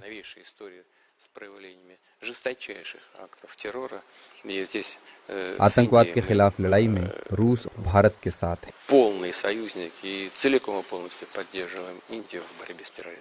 जब हम नेबरहुड की बात कर ही रहे हैं तो एक और बहुत इम्पोर्टेंट देश है अफगानिस्तान, और रूस एक ऐसा देश है जिसने तालिबान को रिकॉग्नाइज किया है, उसको एक सरकार होने की जगह दी है। ऐसा क्यों, जब सारी दुनिया देख रही है कि वहाँ पे अभी भी औरतों को इक्वल राइट्स और हक नहीं मिलते हैं, और हम उस लड़ाई में देखते हैं कि बहुत सारे देश लगे हुए हैं, लेकिन फिर भी आपने डिसाइड किया कि तालिबान को रिकॉग्नाइज करना चाहिए, क्यों? В каждой стране достаточно проблем, и в Афганистане, наверное, тоже, имея в виду и तो обстоятельства, что уже десятилетиями... हर देश में समस्याएं हैं, अफगानिस्तान में भी हैं। ये बात सही है कि एक देश जो दशकों तक गृहयुद्ध झेलता रहा, कितना भयावह मंजर था, और फिर तालिबान ने अफगानिस्तान की स्थिति पर नियंत्रण पाया। ये पहली वजह है, और ये आज की सच्चाई है। दूसरी वजह, अफगानिस्तान की सरकार ने बहुत कुछ किया है, और अब वो आतंकियों और उनके संगठनों को चिह्नित कर रहे हैं। Для того, чтобы бороться с тем же самым терроризмом, с террористическими организациями, например, с тем же исламским государством. उदाहरण के तौर पर इस्लामिक स्टेट और इसी तरह के कई संगठनों को उन्होंने अलग थलग किया है। अफगानिस्तान के नेतृत्व ने ड्रग्स नेटवर्क पर भी कार्रवाई की है, और वो इस पर और सख्ती करने वाले हैं। सबसे महत्वपूर्ण बात यह है कि वहाँ जो होता है उसका असर होता है, इसलिए हमें पता होना चाहिए कि क्या हो रहा है। हमें एक दूसरे के संपर्क में रहना चाहिए और मिलकर काम भी करना चाहिए। वही हमने किया। Для того, чтобы как-то влиять на происходящий процесс, нужно быть в контакте, нужно работать. Чем мы и занимаемся. प्रेसिडेंट पुतिन, एक बहुत छोटा सा इंसिडेंट आपके साथ शेयर करना चाहूंगी, क्योंकि हम अभी महिलाओं के हक की बात कर रहे हैं। हाल फिलहाल में अफगानिस्तान के अंजना फॉरेन मिनिस्टर आए हुए थे दिल्ली, और हम औरतों को, विमेन जर्नलिस्ट को, उनके प्रेस कॉन्फ्रेंस में एंटर नहीं करने दिया गया, तो हमने वहां पे प्रोटेस्ट किया और आखिरकार हमें जाने दिया। बिल्कुल, ये भारत का दमखम है कि हम दो महिला पत्रकार आज आपके सामने भी खड़े हैं, और वहां पर भी ये दबाव उन पर पड़ा और उनको तैयार होना पड़ा, और फिर हम गए अंदर। Вот смотрите, если бы он не приехал, вы бы не смогли повлиять на эти процессы. А так? देखिए, अगर उनके मंत्री भारत नहीं आते तो क्या आपकी महिलाओं के पास मौका होता अपनी बात कहने का? वो अफगानिस्तान से आए, आपने अपनी आंखों से भेदभाव देखा, तभी तो महिलाओं ने अपनी बात रखी। ये बदलाव बहुत बड़ा तो नहीं, लेकिन वहाँ की परिस्थितियों पर असर डालेगा। मान लीजिए अफगानिस्तान से कोई संपर्क नहीं रखें तो क्या होगा? वो लोग वैसे ही रहते और आप भी अपना प्रभाव उन पर नहीं डाल पाते। तालिबान से दूरी बनाने के बजाय उनके संपर्क में रहना बेहतर है। Вы не повлиял, как-то не выразил своего отношения к этому. А так у вас такая возможность есть. और हम गए, हम जा पाए अंदर और फिर हमने प्रेस कॉन्फ्रेंस को कवर किया। ये बस एक छोटी सी जानकारी थी जो आपसे हम लोग शेयर कर रहे थे, लेकिन सर एक और राष्ट्रपति पुतिन फ्लैश पॉइंट है और वो फ्लैश पॉइंट है गाजा। ट्रंप साहब का अपना गाजा पीस प्लान है, आपका बतौर रूसी राष्ट्रपति व्लादिमीर पुतिन का क्या गाजा प्लान है, गाजा पीस प्लान है? Мы не предлагаем какого-то особого плана. मेरा कोई अलग से शांति प्लान नहीं है। मैं समझता हूँ कि अगर फिलिस्तीन की समस्या का समाधान करना है तो यूएन का शांति प्लान 2 राज्य समाधान 100% लागू करना होगा। सबसे महत्वपूर्ण बात यह है कि स्वतंत्र फिलिस्तीन देश का निर्माण करना होगा और यही समस्याओं का समाधान है। Вот в этом ключ к решению всех проблем. और अगर गाजा और इजराइल और पैलेस्टाइन की ही बात करें तो हमने देखा है कि इस दौर में जो अरब देश हैं वो फिलिस्तीन के साथ वैसे नहीं खड़े हुए जिस तरीके से आपके ही एलाय, आपके ही जो दोस्त हैं ईरान खड़ा हुआ। ऐसा क्यों? ये क्या चेंज्ड वर्ल्ड ऑर्डर है जो हम कभी सोच भी नहीं सकते थे, जहां ईरान इजराइल और वेस्ट से लड़ रहा है फिलिस्तीन के लिए और अरब देश उतने स्ट्रांगली आगे खड़े होकर फिलिस्तीन के हक के लिए नहीं लड़ रहे। Вы знаете, каждая из этих стран по-своему болеет, переживает за Палестину, за палестинский народ. И каждый आप जानते हैं कि ये सभी देश फिलिस्तीन को लेकर चिंतित हैं। лежит на поверхности и видно, что-то остается в тени, но это не значит, что никто ничего. ये सभी चाहते हैं कि फिलिस्तीन राष्ट्र बने। कुछ देश खुलकर मदद को सामने आए तो कुछ देश शैडो की तरह काम कर रहे हैं। Несколько месяцев это невозможно, но стремиться надо именно к этому, к созданию палестинского государства. И ये कहना कि किसी ने कुछ नहीं किया ठीक नहीं है। Трампом, конечно, ये एक जटिल समस्या है, दशकों से उलझी हुई। इसका समाधान रातों रात नहीं हो सकता। пошел на этот шаг. हम एक स्वतंत्र फिलिस्तीन राष्ट्र चाहते हैं। Вообще самое важное, что было сделано в процессе последних шагов по урегулированию в Газе. И, на мой взгляд, было бы... हाल ही में बंधकों की रिहाई को लेकर राष्ट्रपति ट्रंप ने जो किया है वो गाजा के पुनर्वास के लिए अच्छा कदम है। मैं मानता हूं कि ये सही होगा कि गाजा को एकजुट करके यूएन का सदस्य होने के नाते हम अपने मित्र देशों के साथ हमेशा इस चर्चा में भाग लेते हैं। Такие варианты есть, такие варианты обсуждаются и арабскими странами, и с соседями, и не только, и в Штатах обсуждается, я знаю. Ну, и мы в рамках Организации Объединенных Наций, мы всегда были участниками этого процесса и продолжим эту работу вместе с нашими друзьями. Right. आपके पर्सनल जर्नी की बात करते हैं। आप बहुत साल पार में रहे, लेकिन आप केजीबी में भी थे, इंटेलिजेंस कम्युनिटी के एक बहुत ही इम्पोर्टेंट शख्स हैं। अगर आपसे पूछा जाए कि दुनिया में जितने भी इंटेलिजेंस एजेंसीज है उसमें सबसे स्ट्रॉन्ग, सबसे पावरफुल, सबसे अच्छा एजेंसी कौन सा है? मैं जानती हूँ आप रूस कहेंगे, लेकिन रूस को दूसरा अगर छोड़े तो कौन सा दूसरा ऐसा इंटेलिजेंस एजेंसी जो बहुत अच्छा है और CIA उनके मुकाबले कैसा खड़ा नजर आता है आपको? Есть несколько таких मощных разведывательных служб в мире. देखिए, विश्व में कई शक्तिशाली खुफिया एजेंसियां हैं। CIA, हमारी एजेंसी KGB, सोवियत रूस की खुफिया एजेंसी, Очень эффективно, кстати, это Моссад, израильская разведка. इजराइल की मोसाद, दुनिया के कई देश हैं। मुझे लगता है कि ये सही नहीं है कि मैं एजेंसियों की क्षमता का मूल्यांकन करूं। Знаете, мне, наверное, лучше не давать लेकिन मैं अपनी एजेंसी KGB के काम से खुश हूं। чужих разведок. Качеством работы своей я доволен. राष्ट्रपति पुतिन, देखिए आपके शुरुआती दिनों में हमेशा चर्चा होती है कि व्लादिमीर पुतिन जो नेता आज बने हैं तो उनके पीछे का प्रभाव क्या रहा, कौन सी चीजें थी जिन्होंने उनको शेप किया।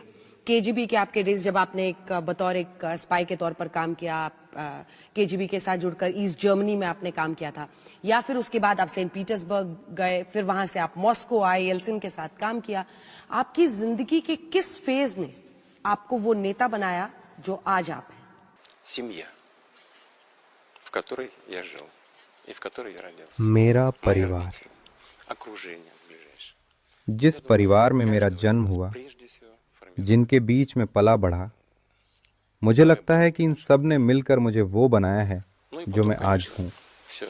Социальная обстановка, это коллеги, это, как вы совершенно точно और जो आपने работа в मेरे органах खुफिया एजेंट करियर के बारे में कहा, там очень वहाँ सख्त अनुशासन रहता है।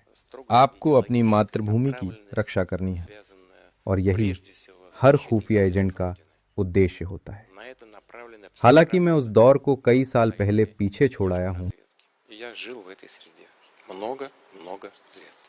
राष्ट्रपति पुतिन, आपके कई इंटरव्यूज हम लोग देख रहे थे, रिसर्च कर रहे थे आपके, तो मैंने देखा आपका इंटरेक्शन था एक बच्चों के साथ, और बच्चे में से एक छोटी बच्ची आपसे पूछती है कि आपके जीवन का सबसे दुखदाई शैटरिंग एक्सपीरियंस क्या रहा? आपने कहा सोवियत यूनियन का टूटना, द डिसइंटीग्रेशन ऑफ यूएसएसआर।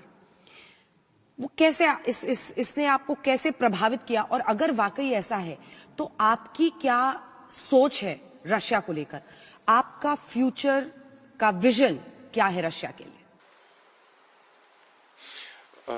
Повлияло в том смысле, что इसका प्रभाव कुछ इस तरह पड़ा कि हमें हमेशा घटनाओं और उनके परिणामों को सावधानी से देखना और समझना चाहिए। ये पहली बात थी। दूसरी, जो बेहद महत्वपूर्ण है, वो ये कि ये सिर्फ सोवियत संघ पर ही लागू नहीं होता, बल्कि रूस पर भी उतना ही लागू होता है, क्योंकि एक समय बाद सोवियत संघ को लगने लगा था कि वो इतना शक्तिशाली है कि उसके नेतृत्व और व्यवस्था को कोई चुनौती नहीं दे सकता। Да и вообще, может быть, даже и простых граждан исходили всегда из того, что он такой огромный, такой великий, что ничего, никогда, ни при каких обстоятельствах с ним не может случиться. И вот состояние такого величия... आम नागरिक भी यही समझते थे कि सोवियत संघ इतनी बड़ी ताकत है कि किसी भी परिस्थिति में कोई उसका कुछ बिगाड़ नहीं पाएगा।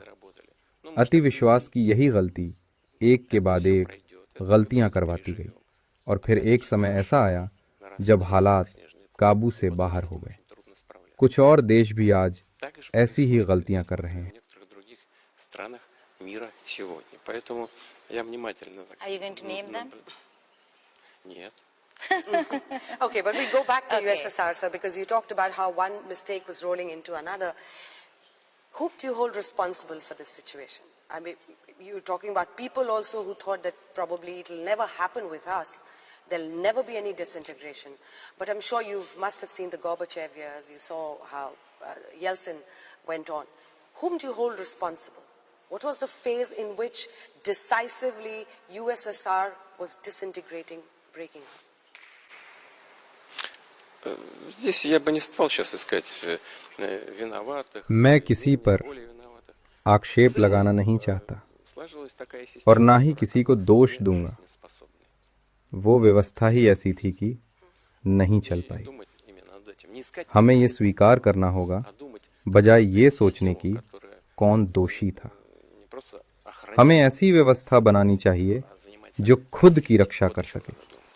И если такая система будет अगर हमने ऐसा सिस्टम बना लिया तो वो पर्याप्त होगा। и эффективной. प्रेसिडेंट पुतिन, डिसइंटीग्रेशन नहीं तो क्या आप रीइंटीग्रेशन चाहेंगे? क्या आप चाहेंगे कि जो पुराना सोवियत यूनियन है वैसा ही हो? क्योंकि कई सारे रिपोर्ट्स आते हैं। Интеграцию чего? Советского Союза? किसका एकीकरण?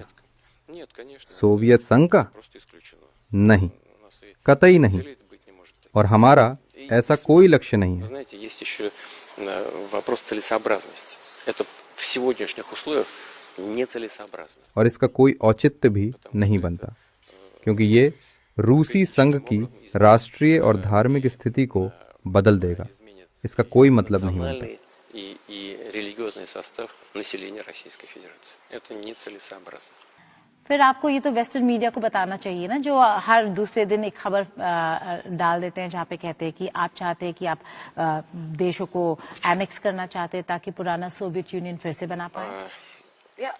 मैं जो कहता हूँ वो सुनना नहीं चाहते। मैं यहाँ बोल रहा हूँ लेकिन वो सिर्फ अपनी सुनते हैं। वो वही सुनते हैं जो उन्हें पसंद आता है। और यही नहीं, ये लिखा जाता है कि आप वापस वो एम्पायर बनाना चाहते हैं और उसके आप राजा बनना चाहते हैं। कुछ लोग इस तरह की बातें कहते रहते हैं। उन्हें अपनी जनता को डराना होता है। ग्लोबल मीडिया में वो अपने एकाधिकार का गलत इस्तेमाल कर रहे हैं। ये लोगों की राय को प्रभावित करने की चालबाजी है। उनका मकसद सिर्फ रूस के खिलाफ अपनी आक्रामक नीति को जायज ठहराना है। Then if you're different, how would you, Vladimir Putin, summarize Vladimir Putin's life and ideology? अपनी जिंदगी को संक्षेप में बताना बहुत जल्दी होगा, लेकिन मेरे पास अभी कुछ काम बाकी है। क्योंकि अंजना आपके जर्नी के बारे में पूछ रही थी, तो भारत को लेकर अगर हम आपसे पूछें, आपने कई सारे भारतीय प्रधानमंत्रियों के साथ काम किया। ऐसा कौन सा मौका, ऐसा कौन सा इंसिडेंट है या फिर ऐसे कौन से प्रधानमंत्री है जिसकी वजह से आज भारत और रूस के जो रिश्ते हैं वो इतने मजबूत हैं? आपने मुझसे दूसरे देश के दूसरे नेताओं के बारे में बताने के लिए कहा है। मुझे खुशी है। आप जानते हैं, मुझे नहीं लगता कि ये बहुत दूर की बात है। अब हम भारत के प्रधानमंत्री नरेंद्र मोदी के साथ काम कर रहे हैं। सच में हमारे बहुत भरोसेमंद और दोस्ताना संबंध हैं। वो इस मामले में बहुत भरोसेमंद इंसान हैं। मैं बहुत ईमानदारी से बोल रहा हूँ। भारत खुशकिस्मत है, वो हिंदुस्तान में रहते हैं, वो भारत को जीते हैं। मैं उनसे बात करता हूँ और मैं उन्हें जानता हूँ। मुझे उम्मीद है कि वो मुझसे नाराज नहीं होंगे। मैं बस वही कह रहा हूँ जो मैं देखता हूँ और जो मैं सोचता हूँ। आप जानते हैं, मुझे यकीन है कि ऐसे इंसान से बात करना मेरे लिए बहुत सुखद है। और ये एक बात है। दूसरी बात, सच ये कि वो बहुत ईमानदारी से भारत और रूस के संबंध को हर क्षेत्र में और खासकर रक्षा, अर्थव्यवस्था, मानवीय सहयोग और हाईटेक परमाणु सामग्री के विकास जैसे महत्वपूर्ण मुद्दों पर मजबूत करना चाहते हैं। इसलिए उनसे मिलना मेरे लिए बहुत दिलचस्प है। वो यहाँ आए थे और हम उनके साथ मेरे घर पर बैठे और हमने बहुत देर तक चाय पी। पूरी शाम हमने अलग अलग विषयों पर बात की। हमने बस इंसानों की तरह ही दिलचस्प बातचीत की। इसलिए मैं इस मीटिंग का इंतजार कर रहा हूँ और मुझे यकीन है कि ये बहुत उपयोगी होगी। तो बात चूंकि फ्यूचर की हो रही है, तो एआई के क्षेत्र में पूरे विश्व में बड़ी तेजी से सारे देश आगे बढ़ रहे हैं। एक तो एआई को आप क्या मानते हैं, फोर्स ऑफ केओस या फोर्स ऑफ गुड, यानी उससे अच्छा होगा मानवता का, या फिर आपको लगता है कि वो बहुत बड़ा डिसरप्टर, मतलब पूरी तरह से एक तबाही का कारण दुनिया में बन सकता है? और एक एआई वेपन्स वॉर, यानी एआई हथियारों का युद्ध इस वक्त रेस चल रही है, उसमें रशिया कहाँ है? Ну, вы знаете, это так же, как любые достижения прогресса. Это может быть и злом, это может быть и благом. Ясно, что это आप जानते हैं, такой сквозная किसी भी दूसरी तरक्की की तरह ये अच्छा और बुरा दोनों हो सकता है। совершенно в ближайшее время हाँ, приведет к ये изменению सच жизни है। всего человечества. ये साफ है कि ये एक क्रॉस कटिंग टेक्नोलॉजी है जो एक आम इंसान की जिंदगी बदल लेती है, और बेशक आने वाले समय में ये पूरी इंसानियत की जिंदगी को भी बदल लेगी। और जो लोग इस टेक्नोलॉजी को सबसे पहले और सबसे असरदार तरीके से इस्तेमाल करेंगे, उन्हें इकोनॉमी में, डिफेंस में, हर क्षेत्र में, शिक्षा और साइंस में, हेल्थ केयर में, हर जगह बहुत ज़्यादा आर्थिक फायदा होगा। लेकिन मुझे कहना होगा कि अगर आप कर सकें, क्योंकि इन सभी सेक्टरों में आर्टिफिशियल इंटेलिजेंस टेक्नोलॉजी का असरदार इस्तेमाल कई गुना ज़्यादा प्रभाव डालेगा। इसके कुछ नुकसान भी हैं, खासकर इसके बारे में पूरी तरह से जानते हुए। हकीकत ये है कि ये सब सिर्फ सभी बड़े डेटा सेट की प्रोसेसिंग पर आधारित है। ये इसके बारे में है। खैर, यहाँ बात आती है लोगों के पर्सनल डेटा की। पहली बात है कि स्वाभाविक रूप से हमें इसके लिए कदम उठाने होंगे। सुरक्षा और बचाव की गारंटी देनी होगी, मानव अधिकारों की गारंटी देनी होगी। लेकिन यहाँ एक और बहुत ज़रूरी बात यह है कि जिन लोगों के पास ये डेटाबेस हैं, असल में वो एआई और मोबाइल टेक्नोलॉजी की क्षमता का इस्तेमाल कर सकते हैं। वो लोगों के भविष्य को एक आकार दे सकते हैं। Они, по сути, через свои возможности, через возможности развивающихся вот этих технологий, могут формировать, по сути, мировоззрение.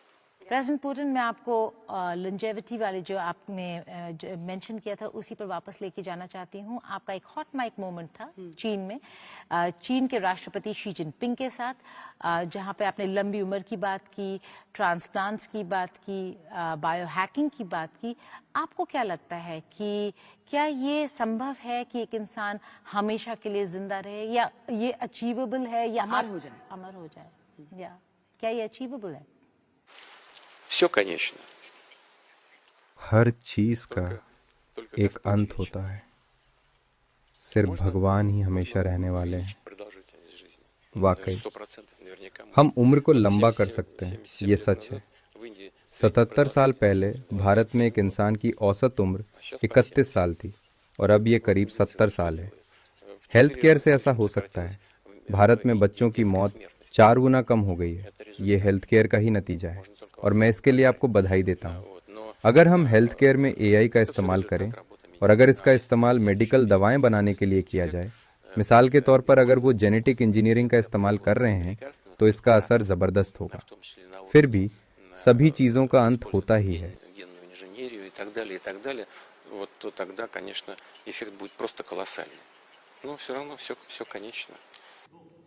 बात चूंकि युवाओं की फ्यूचर की हो रही है, तो जेनजी से जुड़ा मेरा एक सवाल है राष्ट्रपति पुतिन। कई जगहों पर हमने देखा कैसे अलग अलग देशों में जबरदस्त विरोध प्रदर्शन हुआ युवाओं का, जेनजी का, और वहां पर तख्ता पलट तक की नौबत आई। आप अपने देश में जेनजी में, और मैं आपकी उम्र पर कोई टिप्पणी नहीं कर रही हूं, आप अपने देश में जेनजी से, यूथ से कैसे कनेक्ट करते हैं?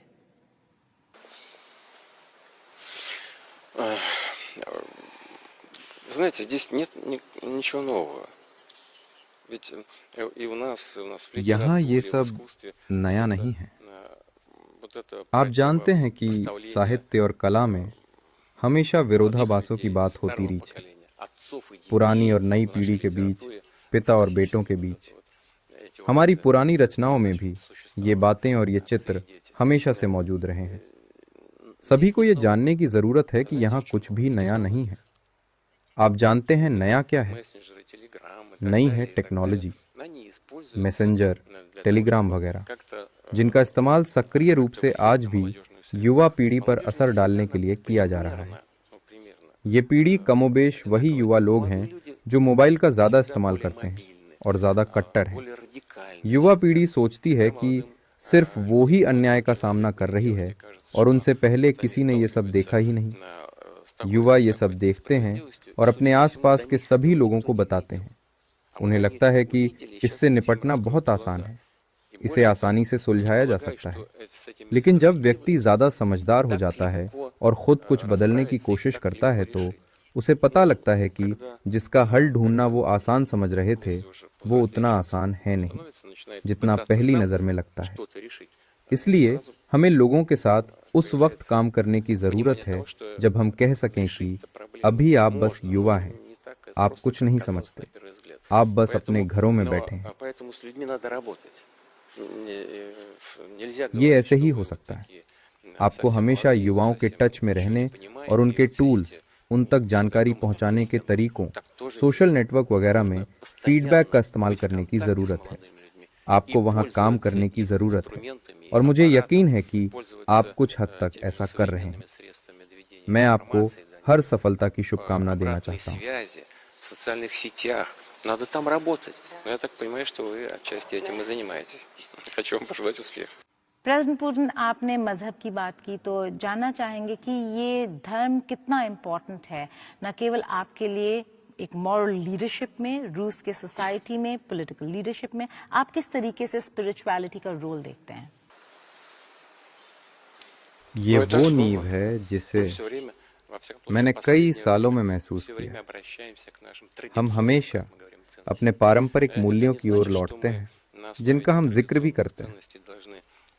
इसका मतलब ये नहीं कि हम इन मूल्यों का सहारा लेकर बेपरवाह बैठे रहें, बल्कि ये हमारे लिए एक ठोस बुनियाद है।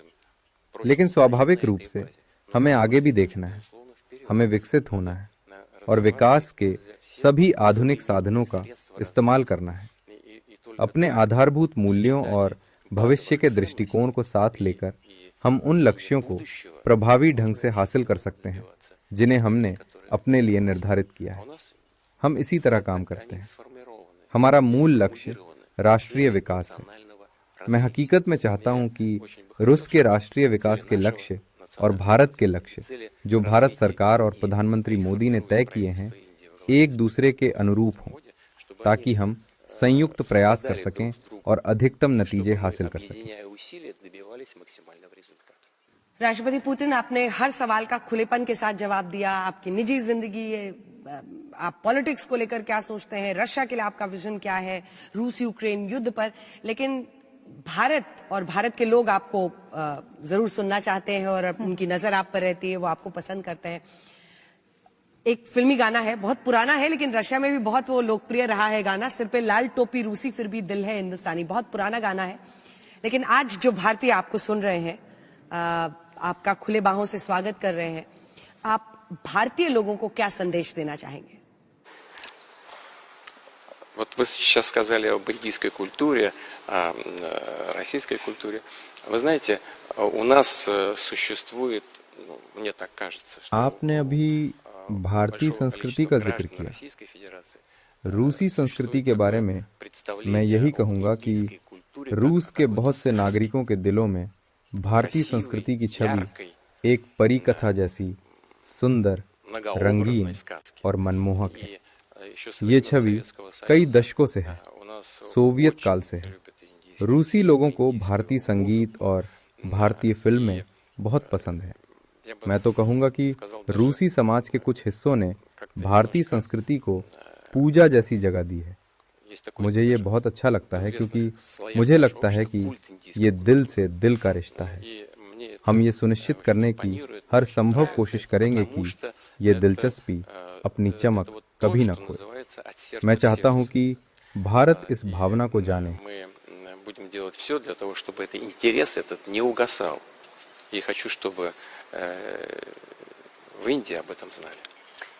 बहुत बहुत धन्यवाद आपका राष्ट्रपति पुतिन, आज तक पर आने के लिए, तमाम सवालों के जवाब देने के लिए। और यही कह सकते हैं कि बहुत सारे रिश्ते होते हैं, दोस्ती होती है जो मौसमी रहते हैं, लेकिन ये शायद एक ऐसी दोस्ती है, एक ऐसा रिश्ता है जो 7 दशकों से चला आ रहा है और हमेशा आंख बंद करके हम दोनों, ये दोनों देश एक दूसरे पर भरोसा करते हैं, जिसको क्लासिक विंटेज अंग्रेजी में कहते हैं, जिसका वक्त के साथ और भी गहराई जिस रिश्ते में आती है। उम्मीद करते हैं कि आने वाले वक्त में ये स्थिति और भी बेहतर होगी। आपका बहुत बहुत धन्यवाद आज तक पर हमारे साथ जुड़ने के लिए।